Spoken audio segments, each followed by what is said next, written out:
Terceiro bloco do Manhã Boa Nova desta sexta-feira, hoje 8 de dezembro de 2017. Um estudo publicado pela Nature Communications mostra que cientistas identificaram uma substância produzida pelo cérebro que ajuda no controle do pensamento. Trata-se de um neurotransmissor chamado ácido gama-aminobutírico, ou GABA na sigla em inglês. Os dados do estudo mostraram que quando o GABA encontra-se em grande quantidade, inibe o funcionamento de algumas células cerebrais, os neurônios. Dessa forma, é possível bloquear pensamentos indesejados. A pesquisa foi conduzida por Michael Anderson, pesquisador da Universidade de Cambridge, no Reino Unido. Nossa capacidade de controlar nossos pensamentos é fundamental para o nosso bem-estar, disse Anderson em nota. O cientista explicou que o que acontece quando em nosso corpo não há ação da substância, quando essa capacidade se rompe, ela causa algum dos sintomas mais debilitantes da doença, causando aí doenças psiquiátricas, memórias intrusas, alucinações, ruminações e preocupações patológicas e persistentes. Até que ponto, Norberto, os pensamentos ruins interferem em nossa vida? E o Espiritismo sempre tratou dessa questão aí de educar os nossos pensamentos. Todos os nossos atos físicos são frutos da nossa ação mental, da ação do nosso pensamento. Por isso que Jesus, ele recomendou o vigiai e orai. Então, o vigiar é o que eu estou percebendo de diferente em mim e no meio onde eu estou inserido. E o orai é mudar a forma de pensar. Então, se eu tenho pensamentos ruins, esses pensamentos eles podem me levar até atos extremos, como uma agressão a um terceiro, né? Levei uma fechada no trânsito, penso que eu sou muito dono daquele espaço, vou lá, desço do carro e meto a mão na orelha do outro. Ou eu posso atentar contra a minha própria vida. Eu posso cometer um suicídio fruto da minha ação mental. Então é importante nós termos os pensamentos de forma adequada, porque aí sim a gente vai entender o mente sã, corpo são. Então, nós já comentamos aqui outro dia, né, sobre o asneirol. Lembra do asneirol? Asneirol, isso, o asneirol. Então, eu tenho que ter um filtro aqui, que é o asneirol. Então, quando eu percebo que na minha mente já começam a surgir coisas diferentes do meu usual, eu ligo o meu asneirol e filtro.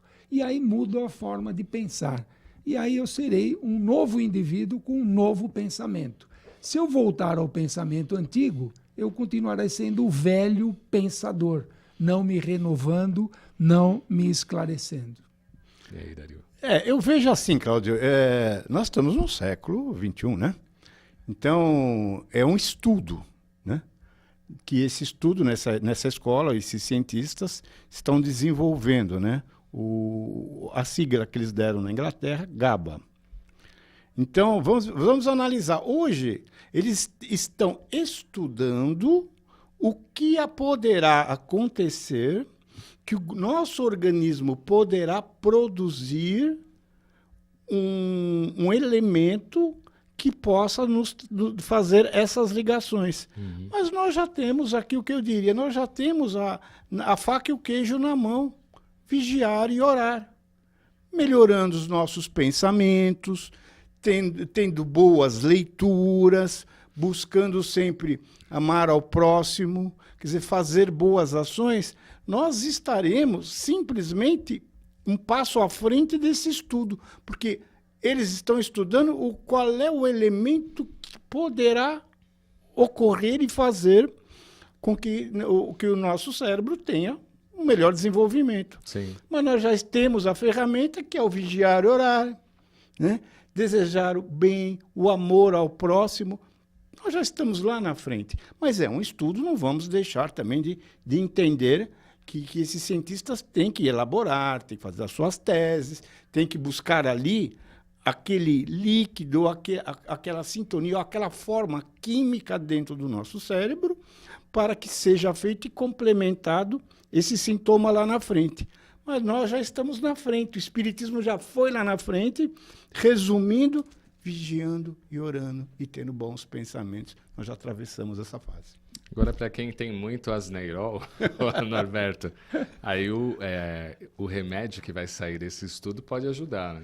Não, A se equilibrar. Sim, sim. O nosso corpo ele é fruto de reações químicas. Então, quando o espírito libera o seu pensamento, ele libera uma quantidade de energia que vai circular através do nosso corpo.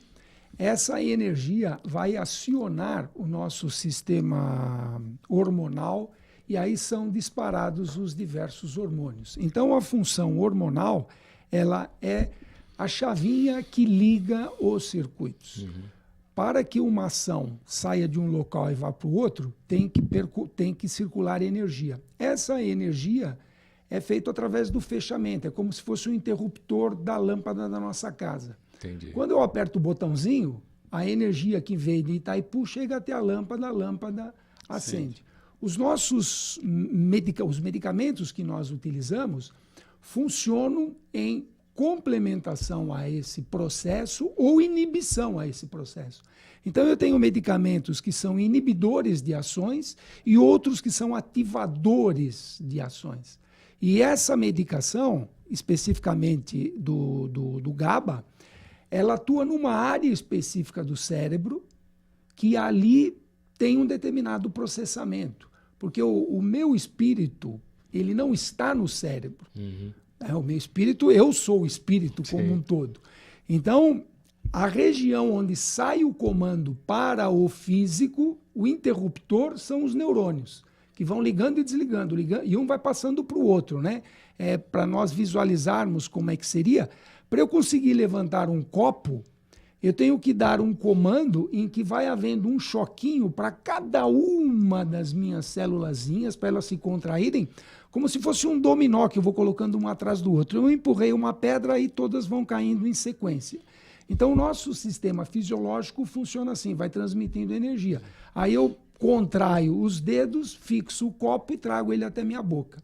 Então, esse processo do envio da mensagem, o comando é espiritual, é o comando inteligente. Por isso que o espírito é o ser inteligente. Uhum. E a matéria, como ela é burra, ela reage ao comando do espírito.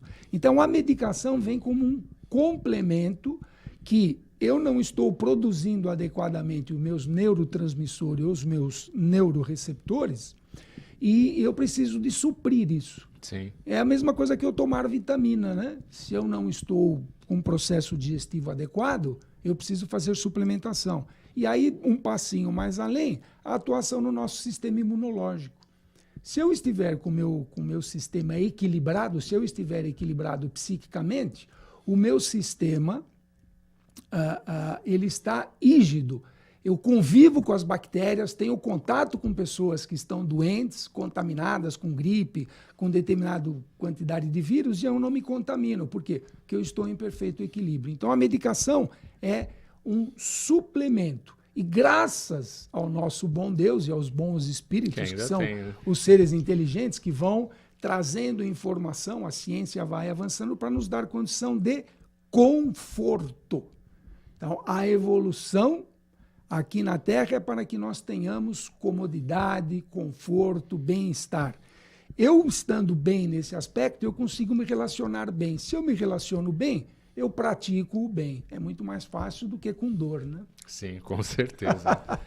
A Eliette Ribeiro, ela entrevistou a escritora Ana Beatriz, que escreveu a obra A Garota das Sapatilhas Brancas. Vamos conferir aí e conhecer mais sobre esta obra. Doenças nunca são bem-vindas, mas algumas são muito mais cruéis do que as demais, ainda mais se forem genéticas, sem causas e sem cura. A esclerose lateral amiotrófica, patologia que condena seu portador a no máximo mais 5 anos de vida, salvo exceções, faz parte desse grupo de doenças terríveis. Se existir a doença na família, as chances de herdá-la são grandes. E nós vamos entrevistar agora a Ana Beatriz Brandão, que é autora do livro A Garota das Sapatilhas Brancas, e traz aí detalhes a respeito dessa obra. É uma jovem escritora de apenas 18 anos. Ana Beatriz, como surgiu a ideia de escrever essa obra, A Garota das Sapatilhas Brancas?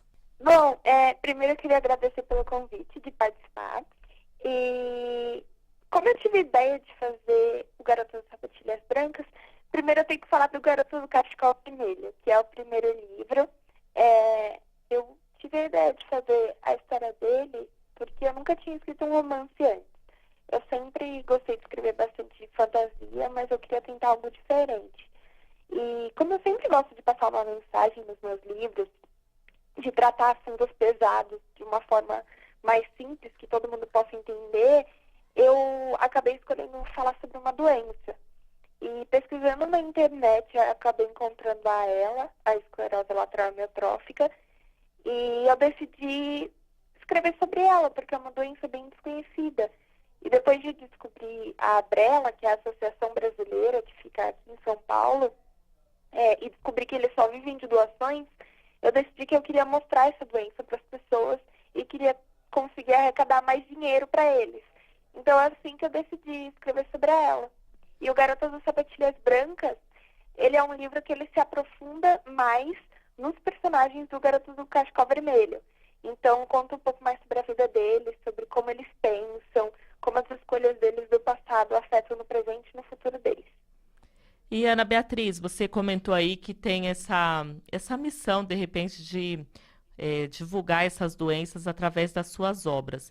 Você teve contato com pessoas que passam por essas doenças da esclerose lateral amiotrófica, ela? Então, eu só tive contato depois de publicar o Garoto do Cachecol Vermelho durante a turnê, quando eu fui para Porto Alegre, e eu visitei a ARELA, que é a Associação Regional da ELA. Eu conheci uma paciente e foi a primeira vez que eu tive convívio, assim, porque até aí eu só tinha visto na internet a história do Stephen Hawking, que é aquele físico famoso. Então, assim, eu nunca tive contato.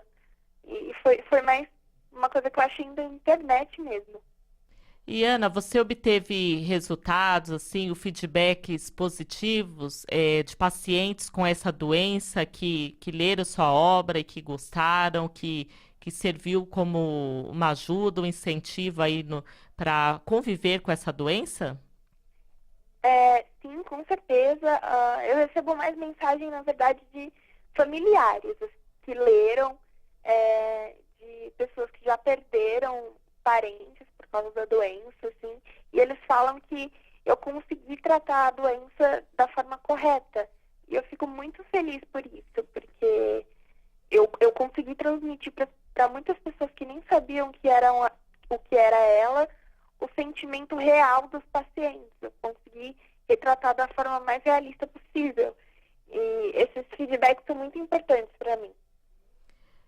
Ana Beatriz, qual recado você daria para as pessoas que estão na audiência, enfrentando essa doença? Você é tão jovenzinha, com apenas 18 anos, que divulgou esse trabalho, esse livro sobre esclerose lateral amiotrófica. O que de mais significativo você poderia trazer aí para quem está na audiência, para os familiares? Olha, nos meus livros eu falo muito sobre como o amor pode ajudar uma pessoa. Talvez o amor ele não vai trazer a cura ou vai diminuir os efeitos da doença, mas ele pode tornar a vida da pessoa muito melhor, fazer ela mais feliz. E isso é muito importante. Esse livro ele fala sobre o amor, ele fala sobre a alegria, sobre como as pessoas podem ajudar simplesmente conversando, simplesmente vendo a pessoa como ela é, não só como ela aparenta no físico, mas como ela é por dentro. Então, assim, recebam esse livro de braços abertos, de mente aberta, que eu tenho certeza que vocês vão gostar. E Ana, você tem algum contato no Facebook, algum telefone para que as pessoas possam obter mais informações a respeito dessas obras? Tenho sim, tem o meu site, que é anabeatrizbrandão.com.br. E tem a minha página no Facebook, que é Ana Beatriz Brandão Escritora. Então é só me mandar mensagem lá que eu logo respondo. Eliette Ribeiro para o Manhã Boa Nova. Bacana aí a participação da Eliette com esta jovem escritora. Dia 10 de dezembro é o Dia Internacional dos Direitos Humanos. que foi declarada aí pela Organização das Nações Unidas num 10 de dezembro de 1948, que instituiu a Declaração Universal dos Direitos Humanos. O documento foi elaborado entre janeiro de 1947 e dezembro de 1948. O objetivo era formar uma base para os direitos humanos em todo o mundo e representou uma mudança significativa de direção a partir de eventos como a Segunda Guerra Mundial. A declaração é considerada o documento mais traduzido da história moderna. Está disponível em mais de 360 línguas e novas traduções ainda estão em fase de elaboração. Anualmente, no dia 10 de dezembro, comemora-se o Dia Internacional dos Direitos Humanos, data em que a Assembleia Geral das Nações Unidas oficializou como a Declaração Universal dos Direitos Humanos. Na opinião de vocês, qual a relação aí entre direitos humanos e a doutrina espírita? Se você me permite, né, Dario? Vou entrar de sola já. Tem que entrar mesmo. Eu não diria a doutrina espírita, eu diria o cristianismo. A doutrina espírita, ela nos dá ferramenta para melhor entendermos o cristianismo. A doutrina reveladora é o cristianismo. Revela o amor que nós temos dentro de nós, o amar a Deus sobre todas as coisas, o amar ao próximo como a si mesmo. Então, há 2017 anos atrás, Jesus já citou essa frase, amar ao próximo como a si mesmo. E nós temos só 70 anos da proclamação da Declaração Universal dos Direitos Humanos, que é exatamente o que está sintetizado no amar ao próximo. Então, nós não entendemos as coisas e complicamos, né? Quanto mais elevado for o espírito, mais objetivo ele é. Ele enrola menos. Sim. Ele é preciso e conciso. Haja vista as frases de Jesus, as parábolas de Jesus são claríssimas, né? A gente é que fica no achômetro, né, Dario? Eu acho, enrola. Então, precisou nós esperarmos quase 2000 anos para que fosse declarado o direito universal, a Declaração Universal dos Direitos Humanos. O direito humano, o meu direito, termina quando começa o do Dario, quando começa o teu. Então, se nós observarmos a territoriedade de cada indivíduo e não atravessarmos esse território, quer seja físico ou mental, impondo as nossas ideias, você tem que, a coisa vai ficar enrolada ad eterno. E Jesus já citou isso, né? Lá atrás, em amar a Deus, entenda as leis naturais, entenda como as coisas se comportam dentro do contexto. E nós, inseridos dentro desse contexto, amamos esse contexto e o próximo também está inserido. Eu me amando, eu amo o próximo. Aí eu respeito os direitos. Não precisa de uma lei complementar, né? Essas leis são revogáveis. E isso está muito, muito mais detalhado pelos espíritos no terceira parte do livro dos Espíritos, quando é tratado das leis morais. Verdade. Então, os direitos universais, a Declaração Universal dos Direitos Humanos, se nós seguirmos o que está escrito lá nas leis morais do livro dos Espíritos, já está claro o que a gente tem que fazer e como nós nos comportarmos face ao nosso dia a dia. E aí, Dario? Não, e ainda eu coloco mais um adendo. Jesus já colocou tudo isso há 2017 anos lá atrás, Norberto. E que nós ainda não conseguimos traduzir ou estão traduzindo agora. Mas nós, espíritas, nós já temos esse conhecimento. É o caso da mulher adulta que foi lá e Jesus falou, se alguém, né, não tiver nenhum pecado, que atire a primeira pedra. Quer dizer, ali já foi uma contestação, uma afirmação do que aquela população daquela época tinha que respeitar os direitos daquela mulher, no qual já estavam julgando sem saber entender e que todos eles já tinham feito alguma coisa errada. Quer dizer, então era o direito dela, um direito humano dela, se errou, errou, mas que ela vai corrigir para frente. Então, isso que acabou ocorrendo. Então, os direitos humanos são fundamentais. Pena que a humanidade, esses países que estão em guerra, guerras até eu diria milenares, não respeitam os direitos humanos. As crianças, os jovens estão fazendo ataques químicos com armas químicas, estão dizimando. Muita dureza, né, de coração. Muita dureza de coração. Quer dizer, o que será que esses espíritos, quando desencarnarem, o que vai acontecer com eles? Qual é a dívida que eles estão levando? Agora, aqueles que estão sendo... Vamos continuar esse assunto, a gente está na hora do intervalo. Vamos continuar depois do intervalo falando sobre essa questão aí de direitos humanos, aí você complementa. Até já. Até já.